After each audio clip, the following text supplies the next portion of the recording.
I've even had patients ask me like, okay, so should I just focus on exercise, or should I go see a therapist? Should I go see a psychiatrist? Like, what, as the patient, what should I then do?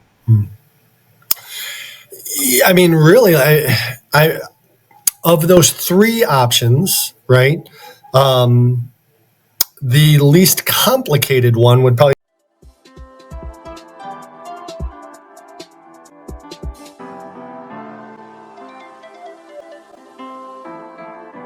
What if the key to healing depression, anxiety, or trauma wasn't just in therapy, but also in the context of fitness? Today's guest built one of the first U.S. mental health clinics with an on-site fitness center where counseling sessions and workouts go hand in hand.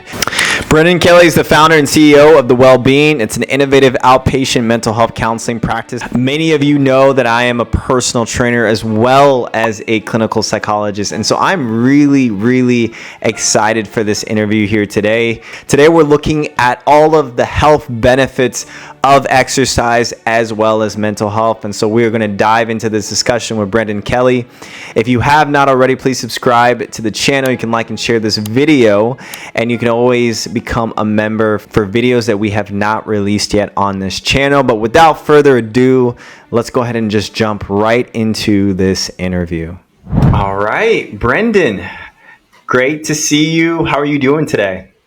I am good, Phil. As I said a minute ago, I was dealing with a bit of a cold last week, so I'm finally feeling maybe not 100%, but close. So, always makes you appreciate health when you get sick. So, and the worst thing is that I didn't exercise. Today was the first day I exercised since a week ago, last Saturday. So, finally got back on track and feeling better for it. So that was a nice thing today for sure.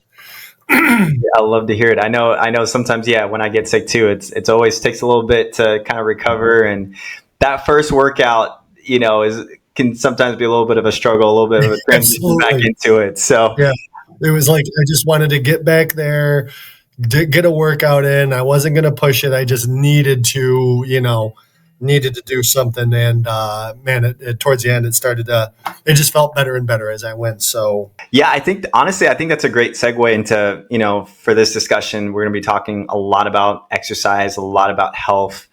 You are someone that founded your practice in 2011. You have this outpatient mental health care, but then you have integrated exercise and a fitness center along with that. And I'm super interested to hear how that's been for you, and kind of even the origin story, like how that even started. Yeah. So basically, once I left high school, I stopped exercising. I did play some sports in high school. Wasn't good enough to play in college. So once I left high school and went to college, I stopped exercising and remained sedentary until I was in my early mid-30s. And by the time I was in my early mid-30s, I was already noticing that I was getting into some pretty bad shape. And so long story short, I ended up joining a local gym, and I started to go, and I noticed some things pretty quickly. I don't remember how long. I mean, granted, this is probably 2006 or 7, so it's been a while. But I remember I noticed my mood was better. I had better energy. I just felt better, right? I just felt better. But one of the most clear things that I totally noticed, there was an absolute difference, was when I was exercising regularly, my focus and concentration and productivity at work was markedly better. Writing notes, any therapists that are out there, most of us, it's kind of the bane of our existence, right? And I was really struggling to write notes and keep up with notes and things like that. But when I was exercising, I'm banging the notes out. I'm productive and focused and all that. And I was just like, man, that's just weird, right? And a little while after that, maybe within a year or so, I kind of stumbled into the research that existed back then. Again, probably sometime around 2006 to 2007, the research that already existed at that time on exercise and its impact on mental health. And as I started to read it, and kind of read a bit more and a bit more, I started to realize, like, holy cow, this is like a legitimate form of mental health treatment. And so fast forward a couple of years, it was in January of 2010. I'm at a staff meeting in my job, and I come across, I have an article about a woman who's a therapist in New York City who had a treadmill in her office, and she would have her clients exercising during session. And my first thought was like, wow, that's a really novel idea. I mean, how cool is that? But then the next thought was, I couldn't picture somebody running and crying at the same time. It was just those two things felt very separate to me, right? And all I remember is that right after that, this thought popped into my head, well, why couldn't you just take a traditional outpatient counseling practice, add a room, and fill it with exercise equipment? And that was it. That was the idea. And then, here we are 15 years later, doing some pretty cool stuff. Oh my goodness. Okay. So there's a lot kind of going through my mind, because I think for the average therapist, maybe even, if someone's in clinical psychology programs, mental health programs, this is definitely something that's not talked about. I know for me in graduate school, my professors, my faculty members, we're not really talking about this integration of exercise and mental health. And we know that there's so much research and evidence for exercise in general. You go to your medical doctor, they're going to tell you, you need to exercise. And for most of the population, it's good to exercise. And so I think one of the things that I'm curious about for you is, how did you actually, like what does the picture look like? Like, if I was a client coming into the practice, like, how are you going to help me integrate those two fields? When you walk in the door, so you walk into our practice, and what you walk into, it looks like a traditional outpatient counseling practice. There's a lobby, there's comfortable furniture, there's two hallways, one on the right side, one on the left side, where the therapist offices are. There's a little kitchen and some bathrooms in the middle. So all that looks like, the same as you would encounter at another therapy practice. But if you keep going, when we give our clients the tour, you go all the way in the back and you open up this door and you walk into this very large fitness center. I mean, it's big enough to where we have, two like 16-foot commercial grade, garage doors that we can open up when the weather's nice. And we've got treadmills and an elliptical and weights and exercise bikes and a rowing machine and a heavy bag and all. Like, it's a legitimate fitness center. And so I think that right there, number one, really shows people that, we are literally putting our money where our mouth is, right? That we have committed. It's about a third of our space. Our current space is about 4,000 square feet, and it's about a third of that, right? So it's a big space. And it's a significant commitment on our behalf. So just the presence alone, the facility alone, I think speaks to that. But then it's a part of our program that, the first step is a new client comes in and they sit down and they meet with their therapist for the initial session. And that intake process looks very similar to, how it is at other places. You kind of find out what's going on and what the presenting problem is and start gathering history and everything. But at some point, we usually at the beginning, we talk to our clients like, this is, before we get into what brings you here, we need to talk about what it is that we do. And our process is, this combination of counseling, so you're going to see a therapist on a regular basis for sessions that last 45 to 60 minutes.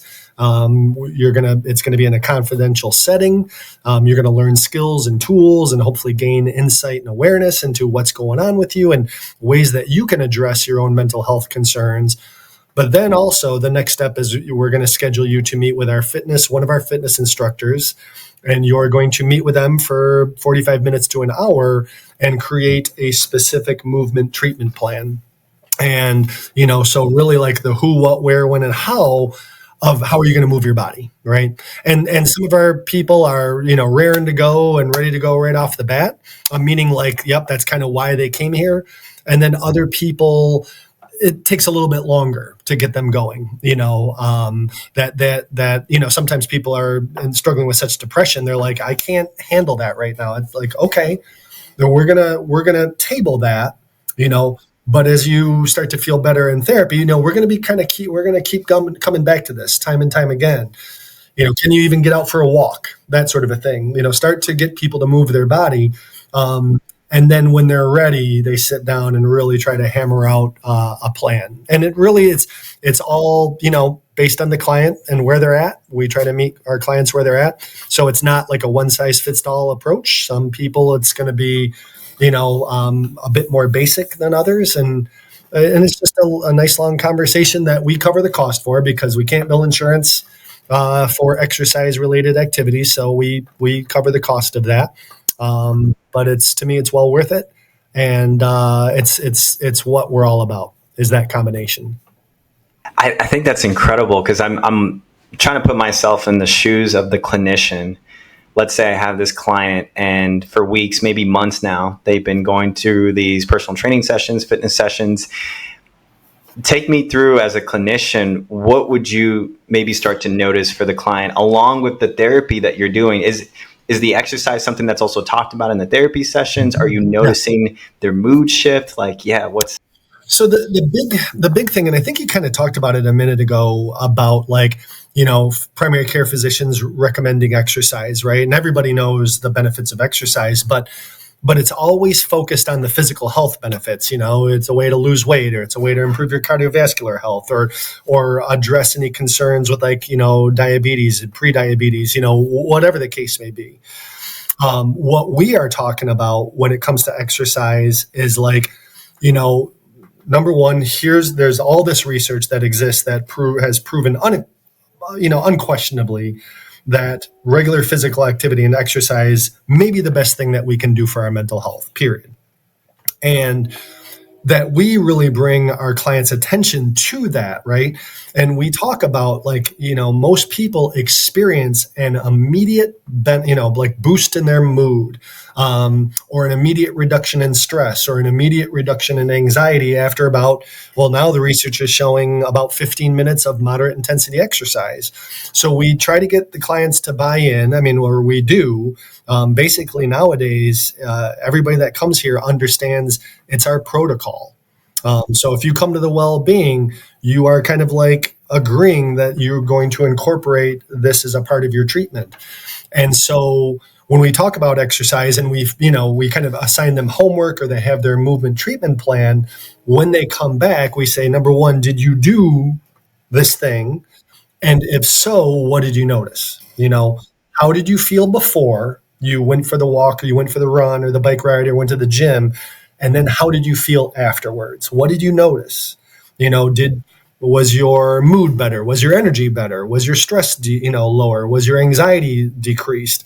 Your focus and concentration, all of these kind of clear mental health markers. And we continuously bring people's attention to, how do you feel? How do you feel? How does exercise make you feel, particularly immediately after you do it, and trying to move them away from, I'm trying to exercise to lose weight, or I'm trying to exercise to, build muscle, because that's just not working. Yeah. I think what you're discussing too, it feels like it's one of those situations where I'm like, we've known about this for so long, and it's kind of strange to me that we've now just maybe are starting to pick up some of the more conversations. Even here in Chicago, maybe on my hand, I know one or two people that are doing what you all are doing. I think across the country, it is probably incredibly rare. One of my clinical rotations was at an academic medical setting where they had pretty much primary care psychologists. And so they were kind of integrated within primary care. They would talk a lot with medical doctors, nurse practitioners, but they would kind of have these mini sessions where they talk about mental health, but they'd also talk about exercise and nutrition and sleep. And even across the academic medical setting where they have all of this money for research, was rare. And so I'm just curious, like for you, like why is this maybe something that's not talked about enough? Phil, I have some ideas, but I don't know. I think a big thing is probably money. Um, Number one, insurance companies don't reimburse for exercise, particularly related to, very few things. I think now they're starting to pay for like cardiovascular, like cardio rehab exercise programs. I know they're talking about with certain types of cancer. But that's really it. It's really limited. Insurance companies, for whatever reason, they're not seeing the financial value of paying for exercise related activity. So definitely not with mental health. So money's an issue. And I think, even today, it's in spite of this extraordinarily large and continuously growing body of research that, again, like I said, has proven beyond any sort of a doubt that it's as good of a form of mental health treatment as anything else in existence. It is as good as therapy, and it is as good, as psychotropic medications when it comes to, treating commonly occurring mental health disorders. And that is a fact, right? But why? I think it's just like it. I don't know, like it still gets kind of poo-pooed out there in academia. And maybe the other part, as I sit here and I think out loud, is that, when it comes to like, health and dealing with health conditions, there's nothing more complicated and complex than our job as therapists. And I truly believe that, right? That it's like you take the human brain, which is the most complex and complicated organism known to mankind. We still know like that much about how the human brain, actually functions and operates or whatnot. And then so you take this incredibly complex and complicated organism, and then you put on top of that everybody's own like unique individual experiences and DNA and cultures and upbringing. And it's just like, it's wildly complicated. So I think maybe, people in academia just have their hands full enough with the brain that they're trying to figure that out, that they're like, oh, the exercise, whatever. And so the last piece, I think, is that it's such a separate field. Like, I'm not an exercise expert, right? So that's why we have exercise experts on our staff, because I don't know how to teach somebody the proper form on how to do a squat, or, like how to breathe properly or things like that. And so maybe that's a part of it, is that, people in, say, the field of social work or psychology or whatever aren't comfortable getting up in front of their class and talking about exercise as well. I just know you're right. I mean, it certainly wasn't a part of my upbringing, my education, and I don't think really anybody's talking about it today, which is not good. No. Yeah, I think you bring up a really valuable point, even about the insurance too, because I think about, I have a lot of family members and friends in the healthcare world and who are medical practitioners and things like that. And, when you have 15, 20 minutes a time for a patient, you don't have enough time to like break down exactly what their workout plan should be, how often they should be working out. It's just kind of like a check-in. Like, are you working out? No. Okay. Well, you should exercise. I don't know what type of trainer you should get. I'm not going to help you to find the trainer. I'm not going to help you to differentiate what are good trainers versus bad trainers. It's like, oh, I need to eat healthy, but like, can you help me with the diet plan? No, you're just going to have to find a nutritionist or a dietitian. Like, I don't have the time for that. Right. And I think oftentimes patients too are also maybe wanting more like passive treatment too. I feel like there's something about exercise where it's like, that that's work. Like, that you are physically going to have to wake up, go to the gym, put in the time, day out, like several times a week for your life, right? Like, this is a lifetime journey. So I think those two broad strokes, I feel like, can kind of maybe put down some of the conversation. But I'm also curious, have you seen any maybe models where, like, let's say, for example, the therapist and the personal trainer, or like maybe even within the same session, like one maybe talking about physical health, the other talking about mental health? Have you seen like kind of like in session situations like that, or? No, I have not. But it's funny that you bring that up because I've been thinking a little bit about that. Like, so with this movement treatment planning, the therapist sees the client for the initial, evaluation or whatever.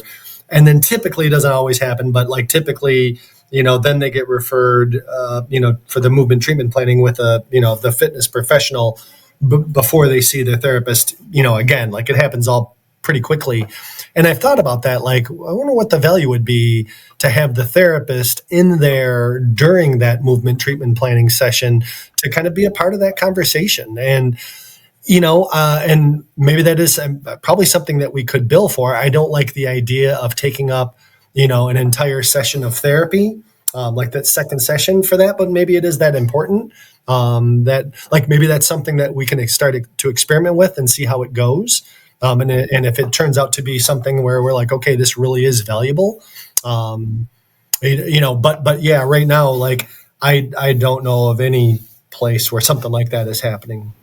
It is interesting because, I mean, even as we're talking about this, I'm thinking of all of the potential roadblocks you mentioned earlier too. Like for a clinician to maybe want to do this, they'd have to partner or network with another fitness professional. Hopefully they have a good working relationship, and somehow kind of bring this together. Yeah. But like, what are maybe some of the roadblocks for someone who, let's say, really does want to do this? They're a clinician. What would you say are maybe some of the first steps that they need to think about? I guess the first thing that popped into my head is, they want to start small. But when I look back at our history, that's exactly what we did. And it was a real struggle to combine a counseling practice essentially with a fitness center and fitness staff, right? Yes. In order to make sure that the fitness staff are compensated well enough to where they can afford to stay, at least on a part-time basis, there has to be enough revenue generated by either group fitness classes or one-on-one personal training in order for that fitness professional to be able to stay on and stay afloat. And when you're small, it's really hard to do that. When my friend, my buddy, my colleague, Tim Perry, who I started this with back in 2011, he's since retired, and he's out there living the dream somewhere.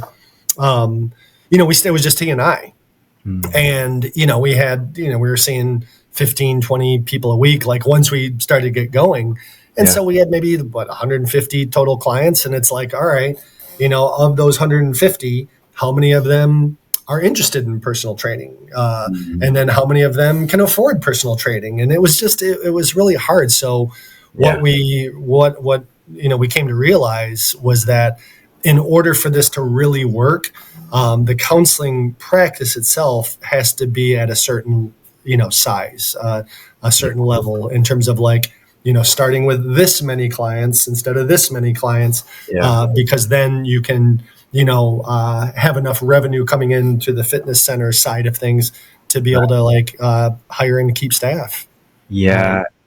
It definitely makes me think, like, from an institution perspective, the money has to make sense. And even as you were talking, I was just thinking about like the fact that the counseling practice was solid first, and then you were able to integrate more things. I'm just thinking of all the other institutions that are out there. Like, I wonder what would it look like if fitness gyms had mental health embedded within it, or just different multiple medical practices that had a gym embedded within it. And what would it look like for just that to kind of be the norm?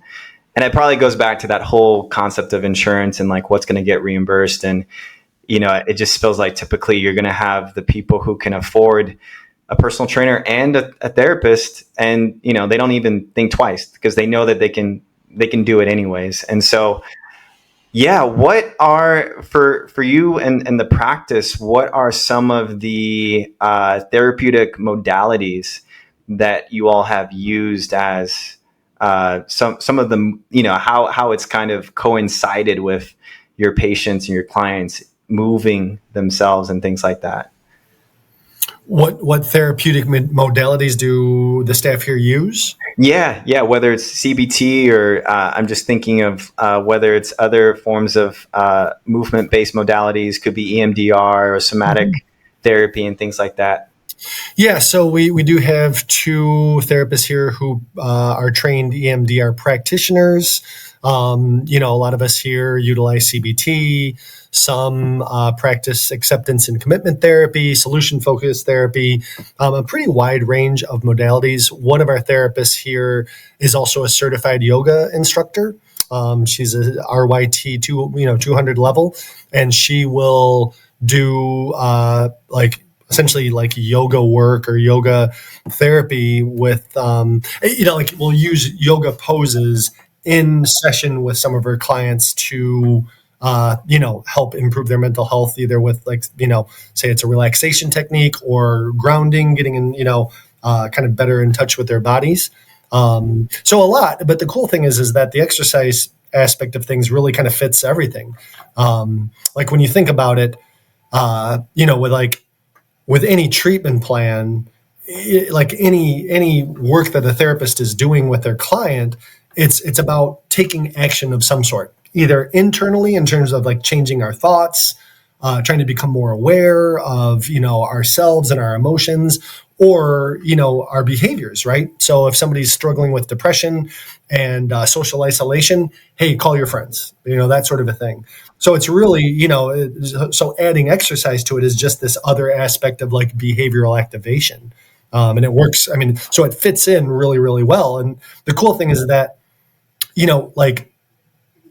can sometimes you spend a lot of times talking about it, because it's like, if you have a plan, say this movement treatment plan, and the person's like, all right, I've been making the monthly donation to the YMCA for the past year and a half, right? And every month I pay the fee, and I'm like, I'm going Monday, and then Monday comes and I don't go, and like, all right, I'm going next Monday, over and over and over again. And you're like, all right, the movement treatment plan is to go to the Y, and maybe it's twice that week. Like, you're going to go twice, right? Make sure it's reasonable and achievable. And then when they come back, if they did, then it's like, all right, how did you feel? What did you notice? Stress, anxiety, depression, mood, all that. But if they come back and they're like, I didn't do it, then that's fodder for therapy, right? Like, what happened? What got in the way, right? Was it a problem with thinking? Whatever, like, it's never going to happen. I'm too lazy, I can't, whatever. And then like all of a sudden you have some work there that you can, some, stuff that you can work with there. Okay. Walk me through that. So it was Saturday morning, you'd made the plan Friday night to go to the gym first thing in the morning, and you didn't do it. What happened? Let's go back to that moment and like revisit, what were you thinking? What were you feeling? Like what, because you were capable, right? You were physically capable of getting up and putting your gear on and going out that door, but you didn't do it. So let's talk about what happened. And then we can try to figure out how to intervene, the next time, you're in that place. So yeah, it works well. Works great.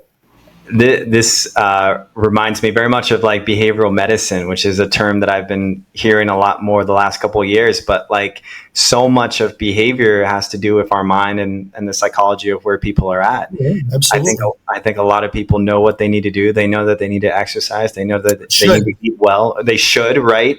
But they don't do it. And so there's a point where it's like, that you should do something, but you don't. And so that fine line, I think, it's all psychology. It's all mental health of like trying to figure out where that person can get to the destination that they're trying to get to. Yeah. So I want to go back to something you're talking about. You're talking about, primary care docs and how they only have 15, or so minutes to go over everything with their client. And they're like, yep, you need to start exercising. One of the first things that popped in my head, like after the idea hit in January of 2011, was like the difference between us as a therapist and primary care physicians. So a primary care doc is like, hey, has a patient and they got blood work done, and all of a sudden there's blood, concerns with their blood work and their numbers and whatnot. And the doctor's like, really, you need to start exercising because these are the concerns and blah, blah, blah, blah. You need to start getting your health back on track. And that patient may walk out of that room fully intending, like, yep, you're right, doc. I'm going to join the gym. I need to do it. I've been talking about it. I need to go to the gym, and I'm going tomorrow, right? And then tomorrow comes and they're like, oh, I'm kind of tired. I'll go Friday. And then and then, a week later, they haven't gone and they've lost their motivation. When are they going to see their primary care doctor again, right? 3 months, 6 months, a year? Right, exactly. Us, we're going to see your butt next week, right? So that time in between, like we can stay on top of people. Like, okay, it didn't happen this week. That's okay. Let's try to figure out what happened, and then let's, do we need to adjust the plan? Do we need to kind of figure out, like, okay, does mornings not work for you? Do we need to look at afternoons or evenings or whatever? And then boom, okay, we've revised the plan maybe a little bit, or we're sticking with the original plan, but like, let's try it again and recommit. And the cool thing is that, countless times I've had people like, okay, you're just going to do it one time between today and when I see you next week. And they'll do it that morning of their appointment with me, because they know I'm going to be asking for it, and they're like, all right, I gotta, and then when they come in, they're like, yeah, wow, I felt better. It's just accountability. Yeah, right. It's huge. Accountability. And I think what's cool too is that, like, I've heard a lot of physicians say, like, wow, I wish this had been integrated a long time ago, because you are actually making my job easier, right? Because then when I meet that person for the annual visit, or 3 or 6 months later, they are exercising. Maybe their blood pressure's gone down. Maybe they're no longer necessarily hypertensive. Maybe they're pre-hypertensive, and then cholesterol is going down. And so now, from like just a metabolic, like holistic medical perspective, maybe you could get off medications later on in the future, And so there's just so many benefits to that integrative space that I think is really, really beneficial for the patients. So I had a client at 2:30 today that I've been seeing now for a few months, and they just saw their primary care physician for the first time in a while. And basically the doctor said that exact same thing, like, whatever you're doing at this place, keep it up, because it's working. And what they said to me was, like, when they first started to come here, and they've got some physical health stuff going on, and for them to do like 10 minutes on the treadmill was really difficult. Well, now they're up to 30 minutes on a regular basis, and their physical health is improving. So yeah, like we are helping physicians, it's like this great combination. This person, they're feeling better, in terms of their mental and emotional health, but they're also feeling better physically. They are improving their health physically with this very simple approach. I want to go back to you mentioned you have a clinician who does some of the yoga based work. And at least from what I've read, the little research that I've read, specifically things like trauma, PTSD, right? We know that trauma doesn't just live in the mind, it can also live in the body. And so I'm sure those poses can be incredibly healing for patients in that way. But are there any other examples that you've seen where let's say the clinician, maybe they're a therapist, but they're also have a specialty in personal training or exercise therapy? I'm thinking of like walk therapy. Have you seen any other examples of like actually integrating the body and the mind together in session? Yeah, I mean, there's a woman here, a therapist here in town who I met a year or so ago, who's been, she does like running therapy with her clients. And I can't remember, I don't think she had, a background in like personal training like you do, Phil.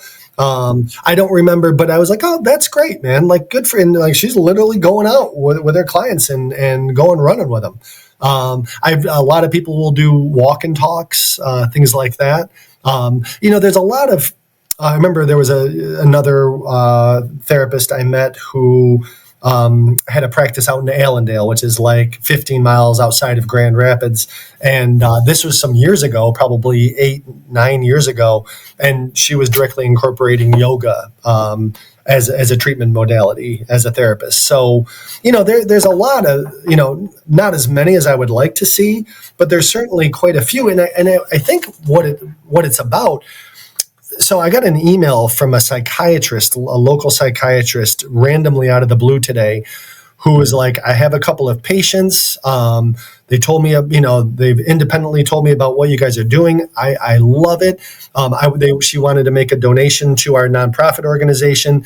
And what she said was, exercise or physical activity for me has been like, vital to my mental health. And so I think that's a big part, is like, that's what drove me in this direction, was my own personal experiences with exercise in terms of my mental health. It was like, I want to give this to other people. And I think there's a lot of therapists out there as well who like want to do the same thing. Hey, yoga helps me, or walking helps me, or running helps me. I want other clients to experience this benefit as well. So I'm going to somehow incorporate that into my treatment. I absolutely love that. I think it's like there's so many things that are kind of going on in my mind about like even maybe the practicality of this, because all of this is just it sounds incredible. It sounds really, really good. I'm wondering, like, if you were a beginning clinician and you wanted to just do, I don't know, like 5% of this, right? Like maybe you didn't have a gym that you could go to, or you couldn't connect with a lot of fitness professionals. Maybe you hadn't done that yet, but what advice would you give for the person who just wants to start out and just do a little bit? Yeah. So I think number one, I am a big believer in, we have to practice what we preach in this regard, right? That there is that very large body of research out there that exists that you can give to people and be like, check all this stuff out, right? You're like, here you go. Here's all the proof you need that exercise is, maybe the best thing that we can do for our mental health. But I think it helps even more when we can speak, from our own personal experiences, like, hey man, like it is the thing that keeps me sane or sane-ish. And so I want you to start moving your body too. And so in terms of, I would just think like, it can be kept really simple, that it's really like, what they say is around 15 minutes of moderate intensity cardiovascular exercise is really when our body starts to trigger all these great neurotransmitters like norepinephrine and dopamine and endocannabinoids and all that good stuff, right? And in order to, get to that level of like moderate intensity exercise, for 15 minutes, it's about your heart rate, So the big thing would be like, okay, learn how to calculate a person's target heart rate, right? Because, the target heart rate zone is like 65 to 85% of your maximum heart rate. So, to find out what your maximum heart rate on average is, like, you take the number 220 and you subtract the person's age. So if they're 40 years old, they're on average a 40-year-old, their maximum heart rate is 180, and then 65 to 85% of that, right? So it might be, 120 to 155 beats a minute. So there you go, client. What I want you to do is, like, when you exercise, it could be a walk, it could be a run, it could be a bike ride, it could be walking up and down your stairs, jumping jacks, it doesn't matter. But I want you to try to, get your heart rate, into this target heart rate zone and keep it there for 15 minutes at least. I always say 15, 20, 25 minutes, right? And then, in order to do that, unless they have like one of these smartwatches that, tells your heart rate, they have to learn how to, to take their heart rate, right? So find your pulse, that sort of thing, count the number of beats in 10 seconds and times it by 6. That's really it. So it's like, if you can get people to figure out what their, target heart rate zone, moderate intensity, level of intensity, you don't want them going too hard because that sucks, but they have to be exercising at a level of intensity that's high enough to where it really does start to get the body working and start to trigger these great neurotransmitters, right? Like a leisurely stroll, it doesn't cut it for that. So so it's like, all right, it's about time and intensity, and that's it. So a person you can go for a walk.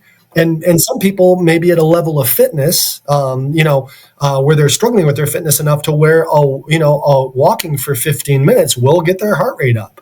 Other people might need to find some hills in the area. Some people may need to start doing some, run for 30 seconds and walk for a minute, and run for 30 seconds and, or whatever the case may be, or do some, squats, like, whatever. It's something that, in spite of, I don't really have any training, like I said, as an exercise physiologist at all, but I know, like, okay, let's talk about a way where we can get your heart rate up, to this level of intensity, moderate level of intensity, and can you do it for 15 minutes? I think in this conversation too, I'm also thinking of maybe the skeptics too, who are maybe listening to this and are either maybe skeptical about the science, or even just the science in terms of how to integrate these fields together. Do you mind talking a bit about, because I think one of the things that I think sometimes I've even had patients ask me, like, okay, so should I just focus on exercise, or should I go see a therapist? Should I go see a psychiatrist? Like, what, as the patient, what should I then do?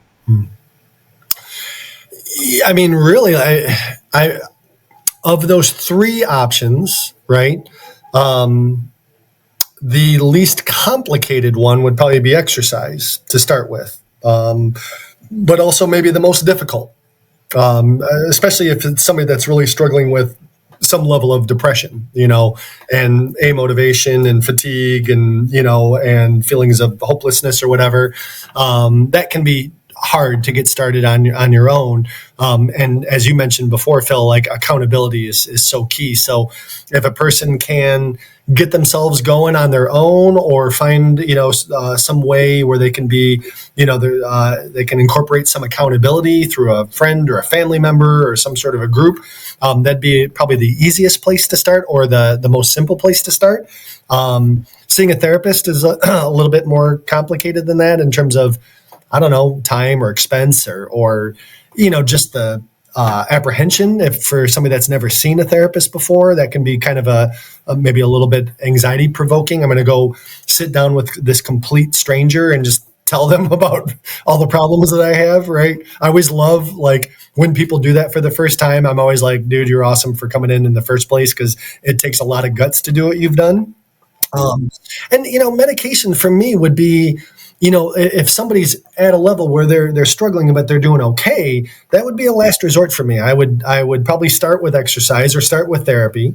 If the therapy was going okay, maybe add exercise, or if the exercise is going okay but not good enough, add the therapist. And if you're doing both and neither one is really working to the extent that you need it to, then looking at some sort of pharmaceutical intervention could certainly be the right call at that point. What do you envision, like, 10 years from now? Like, where would you like the practice to be? What would you like it to look like? Yeah. Good question. Bigger, considerably bigger. To my knowledge, Phil, we're the only people that are doing what we're doing out there. And any listener, I like, if anybody can find another outpatient counseling practice like ours with its own fitness center and dedicated fitness staff, I would love to hear about it. I would love to meet, or whatever. Like, but as far as I know, we, 15 years later, 14 years later, we're still the only people that are doing what we're doing, which is mind-boggling to me. And we're this one little office in Grand Rapids, Michigan, right? And there's certainly, I can't lie and say there's not an ego thing here. I would love to have I would love for this to when they write my obituary, right? This practice, kind of transformed traditional outpatient mental health care as we know it. Like that, I know it's maybe a little bit grandiose, but I want this to be big. I want to make a mark with this. In order for that to happen, we've got to grow way beyond Grand Rapids, Michigan, and expand, into different cities and different states. And who knows? I mean, the sky. Like, I'm a terrible a terrible business person. Like I'm a social worker, man. Like I still 14 years after, like I'm like flying by the seat of my pants half the time. Like if this idea were in capable and competent hands of like people who really knew what the hell they were doing, it'd probably be global by now, right? But it's just one knucklehead that's running this thing and trying to keep it together. So I obviously, in order for this growth to occur, I'm going to need to bring on some people that know what the hell they're doing and help me out.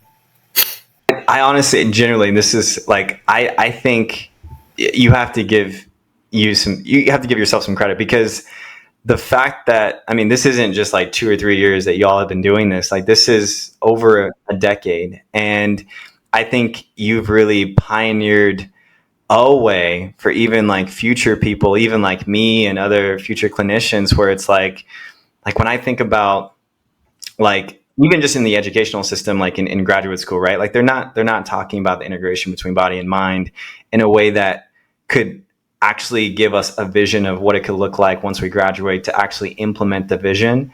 And so for you all to have this vision that you have, and then actually be able to do the groundwork and actually to be successful in what you've been able to do and accomplish for your patients, I think is a huge, it's amazing, and my hope too is that, other people can definitely come on board, and and other clinicians can either, whether they educate themselves on implementing this stuff on their own, or they connect with other fitness trainers or physical therapists or just the fitness world, or they, connect with other nurse practitioners or medical professionals, where it feels just more holistic, because it's not just beneficial for the patient, it's also beneficial for the clinician, because now it's like we're in this team-based, movement-oriented therapy modality that we can see the benefits, not just mentally, but also physically. So I feel like both sides win in this equation.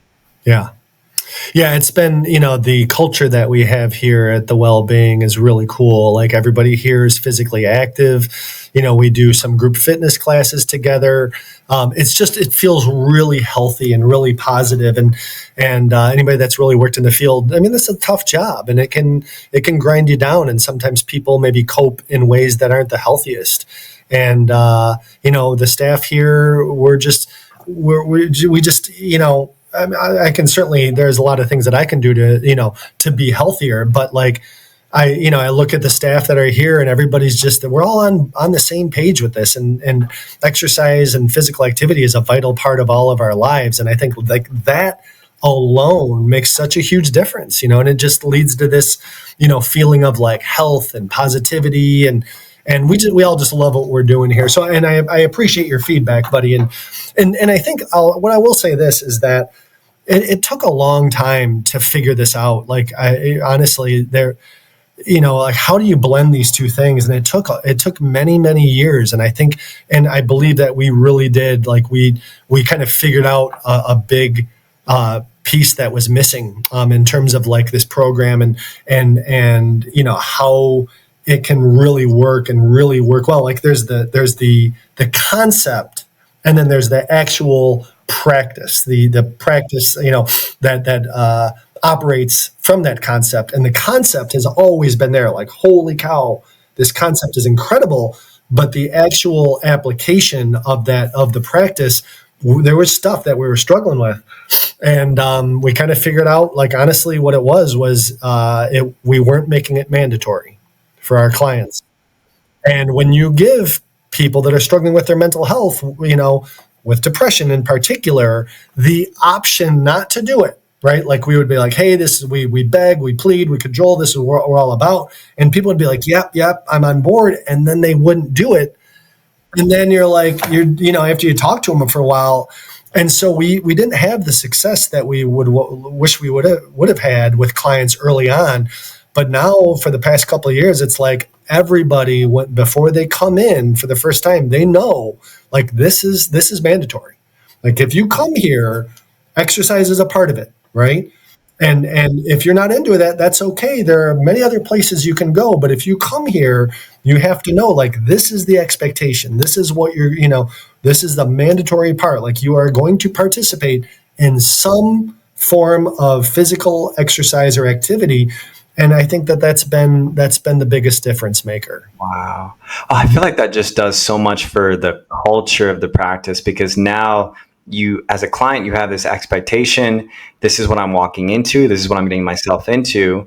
I'm not doing this alone. I have the help of the fitness trainer. I have the help of the clinicians, but also I can also see that the clinicians are living it out themselves. I know so many clients who say, like, yeah, my therapist talks about meditation and mindfulness and exercise, but are they even living it out? And so the fact that your clients can see, like, tangibly even the gym, and then you all talking about it, like everything from the gym to the way that you talk about it to the expectations is cohesive. So there's a cohesive story that I feel like now people can kind of maybe envision the same narrative for themselves, for their own lives, that you all kind of make that really, really practical for them too. It's just a different vibe here, is what I'll say. In the offices, in the private confidential therapist offices, that has the same feel as it would elsewhere. But in the lobby and outside, there's a different vibe there. There's an energy, there's a positivity there. It's not, we're not running around giving each other high fives, but there's an energy there that I think is pretty palpable. And yeah, when somebody, when there's a client in the lobby waiting for their therapist, and they see their therapist come out of the gym, sweating and like hustling to put their clothes back on, that makes a difference. Yeah. Well, I always even think about the day where, you go to the hospital and it doesn't feel like a hospital. It feels like you're going to like work out, and you have your medical doctor come up and talk to you about nutrition and like, what does it look like for preventative health to actually be just so institutionalized and just systemic within our healthcare that it's just a mindset. It's just a culture. I just feel like so much of health right now is just siloed into, all these different compartments. And then there's so many questions that patients have then online about their health. There's so much confusion. There's so much misinformation.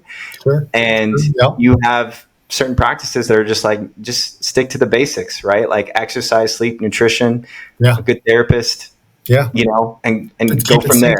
Yeah. Yeah. And the thing is that in 90% of, the health conditions that we deal with, they can be addressed or mitigated with diet, nutrition, exercise, sleep, but the big thing, there's a guy here in Michigan, Michael Stack, who's pretty high up in the world of fitness. That's been one of the great things, is I've met some pretty incredible people in my role over the years. And this guy, he's a real sharp dude, and he has a podcast called The Wellness Paradox. And I was listening to a recent episode of his, and right off the bat, he was talking, and he just said, of all the things that we can do, for our health, sleep, diet, nutrition, he said, there's nothing that comes even remotely close to exercise. Like, it is at the top of all the things that we can do to benefit our health, physical and mental, and everything else is secondary. I'm not knocking nutrition and I'm not knocking sleep,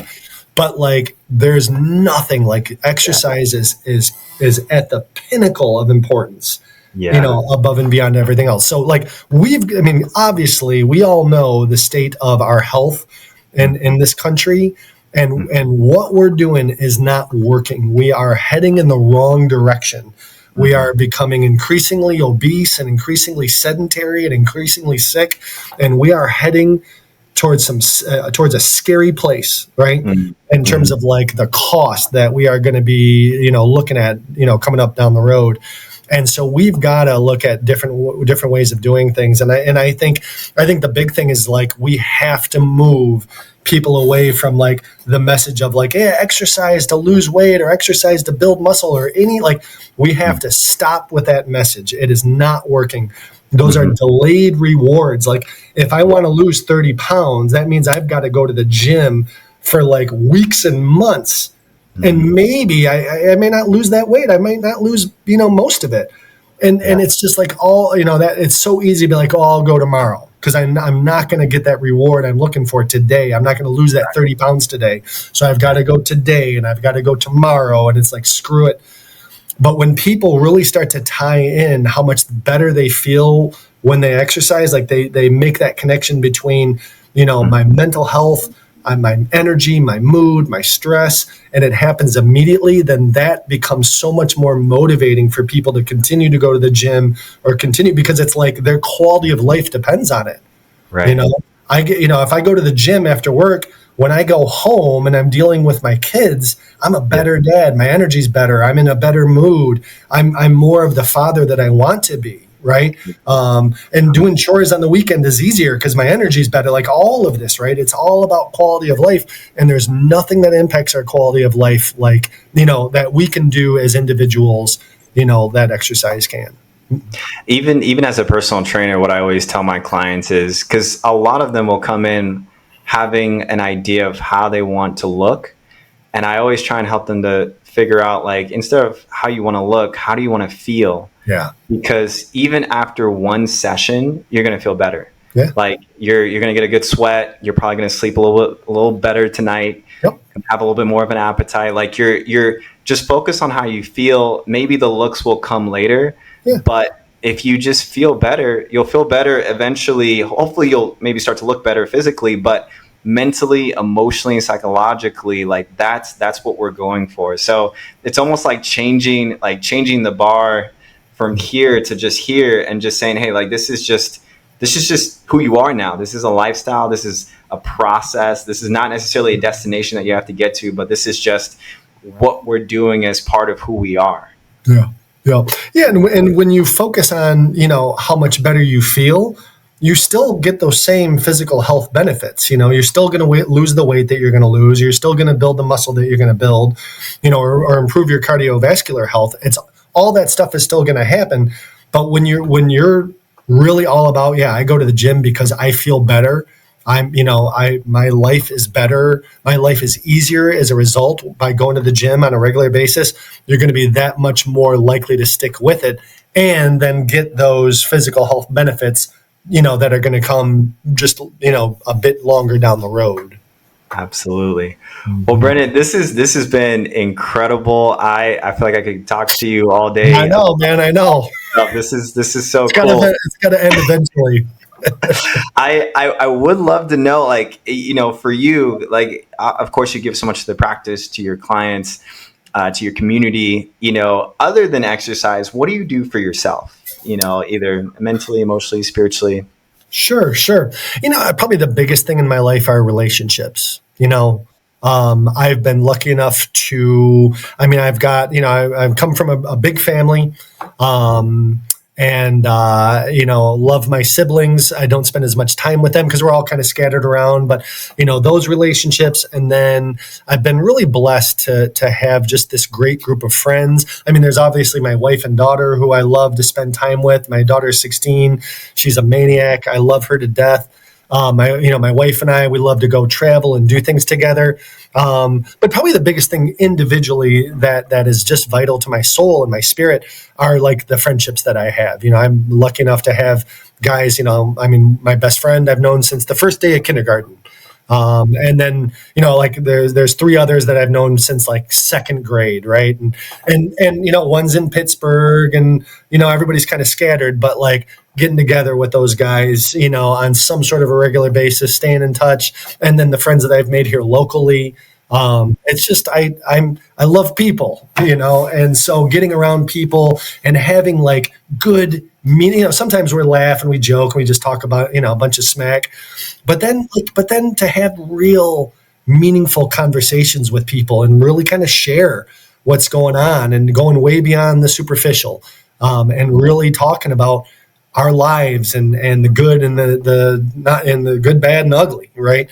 And that's what breathes life into my soul, and the business itself, I love, like, that's the thing, like, this, I love what I do. Yeah. And I just feel lucky. real lucky and blessed, And so, like the purpose and the meaning that comes from this, like I'm on a mission. I love it.